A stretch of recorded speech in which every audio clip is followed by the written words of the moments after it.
fogo naquele hotel, lá, por Deus do céu. É verdade. Eu já briguei com o recepcionista. Pode gravar isso. Vem pro Rio Grande e não tem churrasco. Vim pro Rio Grande, terra dos guapos. Nada. Tem churrasco? Não tem chimarrão? Bate. Aí são mais gaúchos que os gaúchos. Comia linguicinha, cozido na água, uns galetos, né? Cadê o Ruth pra ajudar? Não, eu tô aqui, ó, de prova. O Ruth tá de prova. Cozida na água. Cozido na água, né? O galeto meio cru, por sinal. Lá no Paraná, nós é domingo, 9 horas, estamos com a carne no fogo, chega a dar aqueles estralinhos assim, né? Aquela caipirona. A caipirinha feita, aí cai aquelas pingas de gordura quando o fogo vai...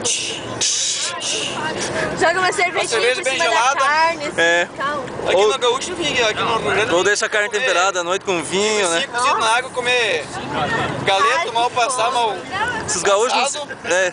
E vem índio de bombacha. Bom, gente. Só vamos lá? Ô, Luana! Tá com esse negocinho aí?